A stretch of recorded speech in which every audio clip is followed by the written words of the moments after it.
देखिए, जो लोग सिर्फ वोट बैंक समझते हैं आपके, वही सिर्फ ये कर सकते हैं। लेकिन कांग्रेस और राजद नहीं चाहती है कि भारतीय जनता पार्टी और मुसलमान भाई का रिश्ता बन जाए। वक्फ बोर्ड के इस कानून के लागू होने के बाद एकदम गलतफहमी कोई फैलाते हो, भाजपा आ जाएगा, भाजपा आ जाएगा, भाजपा खा जाएगा। यहाँ पर हिंदू, मुस्लिम, सिख, ईसाई हम सब हैं भाई भाई, इस बात को हम आगे ला सकें। और हिंदुस्तान पर जितना हिंदू का हक है उतना ही मुसलमान भाई का हक है। आजादी के 75 वर्षों के बाद भी जिसलिए ये भारत बना था, उस भारत की संरचना को जब 2014 में आदरणीय प्रधानमंत्री जी ने देखा और भारत के समाजों को कैसे जोड़ने का काम आदरणीय प्रधानमंत्री जी ने शुरुआत किया। याद कीजिए, लोग ये भ्रम फैलाते थे कि सीएए का कानून आ जाएगा, सिटीजन एक्ट अमेंडमेंट बिल जब आएगा तो इस देश से मुसलमानों को भगाने का काम शुरू किया जाएगा। देखिए, जो लोग सिर्फ वोट बैंक समझते हैं आपके, वही सिर्फ ये कर सकते हैं। क्योंकि मोदी जी ने कहा इसमें किसी भी मुसलमान या अल्पसंख्यक भाइयों का कोई सिटीजनशिप नहीं जाएगा, नागरिकता नहीं जाएगी। लोगों ने भ्रम फैला। और याद कीजिए, आजादी से भारतीय जनता पार्टी की पूरी टीम डॉक्टर श्यामा प्रसाद मुखर्जी ने अपने प्राणों की आहुति दे दी कि नहीं चलेगा कश्मीर में दो निशान और दो प्रधान। ये हमारी लड़ाई नहीं थी, ये भारत को एक करने की लड़ाई थी साथी। और हम विशेष तौर पर अल्पसंख्यक भाइयों को कहना चाहते हैं, 1975 में जब इमरजेंसी लागू था, तब इस देश में कहा गया कि ये भारत सेकुलर देश है। और आपको जानकर आश्चर्य होगा कि पूरे देश में सेकुलरिज्म, पूरे देश में कानून लागू हो गया, लेकिन कश्मीर में लागू नहीं हुआ, क्योंकि वो अपने आप को भारत से अलग मानता है। हम सारे लोग, हिंदू हो, मुस्लिम हो, सिख हो, ईसाई हो, बौद्ध हो, जैन हो, पारसियन हो, ये भारत के लोग हैं साथियों। हमने अपने पूजा की पद्धति बदली है। कोई हिंदू समाज है, कोई मुस्लिम समाज है, कोई सिख समाज है, ये सबकी पूजा की पद्धति बदली है।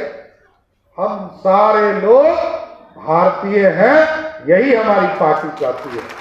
और भारत को श्रेष्ठ बनाने की बात मोदी जी कर, इस भारत की समृद्धि के लिए, भारत को आगे बढ़ाने के लिए हमारी जो कुरीतियां हैं, इसको भी ठीक करना पड़ेगा। ऐसा नहीं है कि हमारे यहाँ कुरीतियां नहीं थी। हमारे हिंदू समाज में तो जब विधवा होती थी हमारी बहनें, तो वो तो आग में कूद कर अपने जान को देती थी, सती प्रथा थी।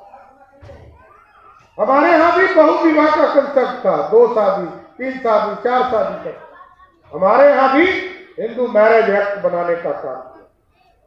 कई कुरीतियां होती है, इसको सबको सुधारने का काम हम ही लोगों को करना है। कुछ कानून से किए जाते हैं और कुछ लोग समाज के तौर पर करने का काम करते हैं। मेरा स्पष्ट तौर पर मानना है कि वक्फ बोर्ड के इस कानून के लागू होने के बाद एकदम गलतफहमी कोई फैलाते हो तो कान करके सुनिए, सरकार का कोई हस्तक्षेप नहीं रहता है। सरकार कोई हस्तक्षेप भी नहीं करने जा रही। अस्सलाम वालेकुम।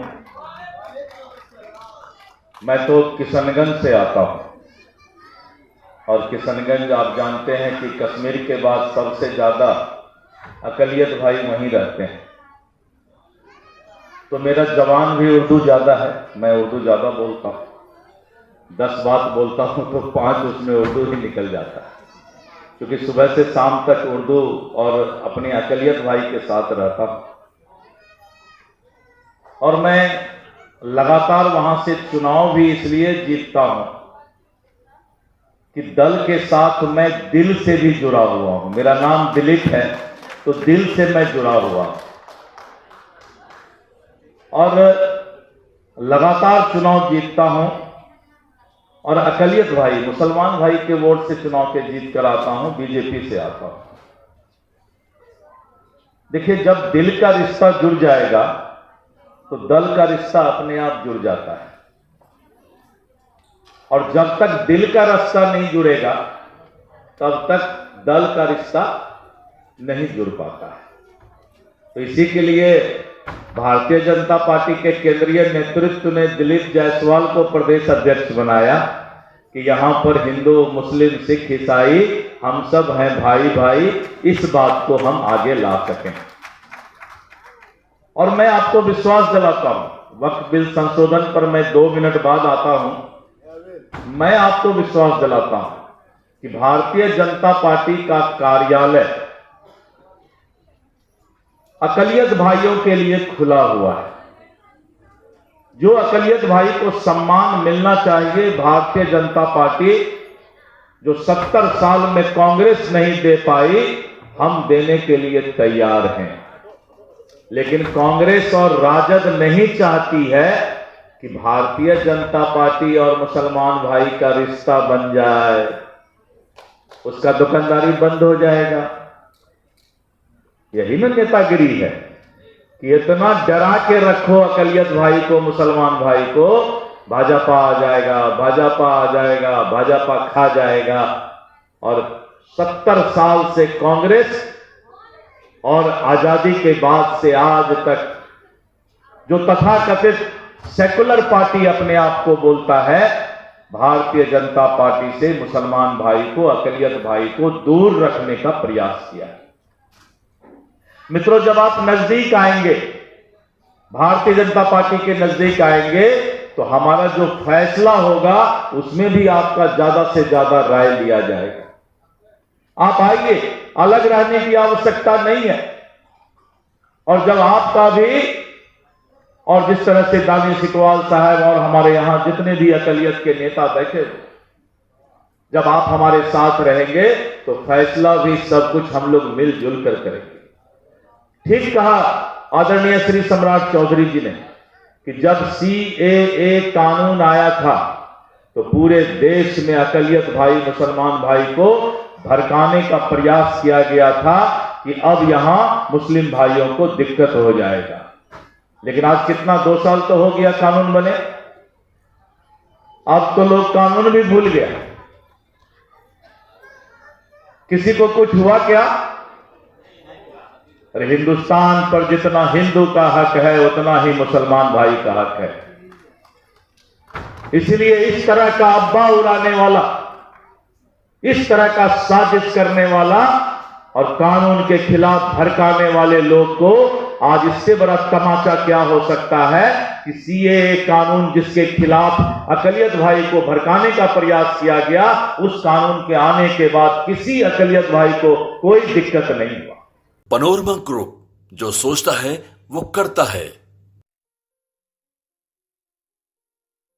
ये लो, मुंह मीठा करो। आज मैंने अपना जॉब छोड़ दिया, अब हम पूर्णिया वापस जाएंगे। जॉब छोड़ दिया है? मतलब ये घर कैसे चलेगा? हम करेंगे क्या? और माँ बाबूजी क्या बोलेंगे? इसलिए मैं एक और मिठाई का डब्बा लाया।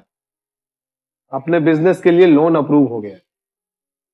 अरे, लोन अप्रूव हो गया वो तो ठीक है, लेकिन पूर्णिया में हम रहेंगे कहाँ? अपना घर भी तो नहीं है वहां। इसलिए तो एक और मिठाई का डब्बा अलग से लाया हूं। हमने पूर्णिया में घर ले लिया है, पूर्णिया के ई-होम्स पैनोरमा में। पूर्णिया में पैनोरमा ग्रुप लेकर आए हैं ई-होम्स पैनोरमा। बड़ा घर, आलीशान जिंदगी और अत्याधुनिक सुविधाओं के संग। अरे, अब क्यों मुंह मीठा करवा रही हो? क्योंकि हम घर वापसी जो कर रहे हैं। घर वापसी की खुशी पूर्णिया में ई-होम्स पैनोरमा के संग। ई-होम्स पैनोरमा, लग्जूरियस लाइफस्टाइल रीडिफाइंड।